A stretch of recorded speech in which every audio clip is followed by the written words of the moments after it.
আমার ভিডিওতে তোমরা প্রায়ই দেখবে প্লেটটাকে খাবার দিয়ে সুন্দরভাবে সাজানোর চেষ্টা করি আমি, কিন্তু ওইটা শুধু ছবি আর ভিডিওর জন্য। পুরোটা খেতে পারবো না বলে এঁঠো করার আগে ওই প্লেট থেকে কিছুটা খাবার হয় বাবা বা মা বা ভাইয়ের পাতে চলে যায়। সুতরাং ওইরকম সাজিয়ে গুছিয়ে খাওয়া হয় না। কিন্তু যদি এইভাবে কেউ সাজিয়ে খাবার পরিবেশন করে আমার দারুণ লাগে। এই ভেজ থালিটা খেয়েছিলাম বকখালির বালুটোর ট্যুরিজম প্রপার্টিতে। থালিতে ছিল গরম ভাত, ঘি, লঙ্কা, নুন, ঝুরি আলু ভাজা, বেগুন ভাজা, আলু পোস্ত, ডাল, আলু পটল, স্যালাড, চাটনি, পাঁপড় আর রসগোল্লা। আলাদা করে আমরা মুরগির লাল লাল ঝোল আর সর্ষে পমফ্রেটও অর্ডার করেছিলাম। প্রত্যেকটা রান্না দারুণ ছিল।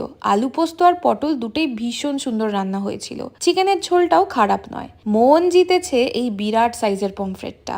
যেমন টাটকা তেমন অসাধারণ রান্না। রসগোল্লাটা বাদে বাকি সব ভালো লেগেছে। আমার মতো যারা যারা এরম গুছিয়ে থালি খেতে পছন্দ করো, কমেন্ট সেকশনে একটা লাল হার্ট দিয়ে দিও তো।